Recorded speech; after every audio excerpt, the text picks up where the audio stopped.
Love is the opening door. Love is what we came here for.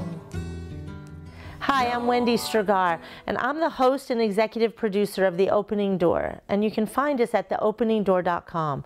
I've been doing radio since I was 18 years old. My first show was called Le Rêve Américain. It was on a college station.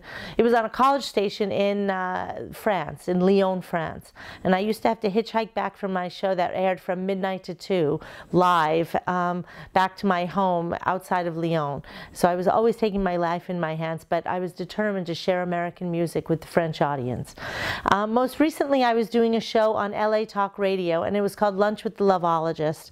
And it was an hour-long program where I got to speak to some of the coolest people in this country who know so much about love and sex and relationships and how to make all of that big mess work. And really, we actually also interviewed a lot of people who just loved what they did. And simply by loving what you do, you actually change the world you live in. Anyway, I was doing that show for a while, and we had at least 10,000 listeners a month. And one of them actually hooked me up to a radio station in San Francisco where we are now producing The Opening Door. And that's a half-an-hour time spot, so it's easier to listen to. You can download all the archives on iTunes or at theopeningdoor.com, which is a really beautiful site. And I am just going to take a few minutes every week and tell you about some of the people I'm interviewing. So this week I want to tell you about Stanley Siegel. He's our last guest. And he's an incredible guy, amazing guy. I have so many interesting stories to tell you about Stanley. But definitely listen to the interview, because there's nothing like hearing somebody talk about their own story to really inspire you and enlighten you. So Stanley wrote a book called Your Brain on Sex. And he also wrote a column up until very recently on Psychology Today that had 500,000 readers every single time he posted, called Intelligent Lust. And so that column no longer exists, and there's a long story that goes with it, which I'm happy to share with you.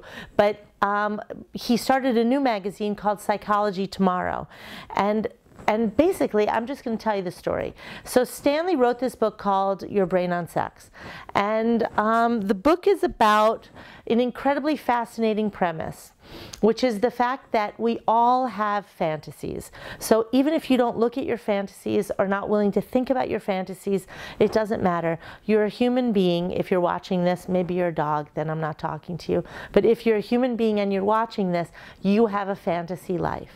And if you actually pay attention to your fantasy life, especially the fantasies that repeat, what you're getting a key to is how your subconscious brain, without your knowledge or consent, took some of the most painful experiences of your childhood and eroticized them when you were 12 or 13 or 14 years old. You don't have anything to feel guilty about. You did not control it. You did not dictate it. Your brain was doing this to heal you. This is the premise of Stanley's work, Stanley Siegel. You can find him at stanleysiegel.com. You can also find him at Psychology Tomorrow. Anyway, I learned so much about myself when I started thinking about how my fantasies actually connected to some of my earliest pain in my childhood. And the interesting thing is that it's like a fingerprint. It's completely unique to each of us. So, oh, sorry, technical difficulty. It's completely unique to each of us. Everybody will take, even though 17 million people might have a problem with an overbearing mother. Certainly my children would probably claim that. But each of those people, each of those children, when they grow up, might eroticize that in a different way. And so making the connection between your erotic fantasies by bearing witness to them and looking at some of the things that remain unresolved in your heart and drawing the dots between those places will heal you. That is what your sex life is for.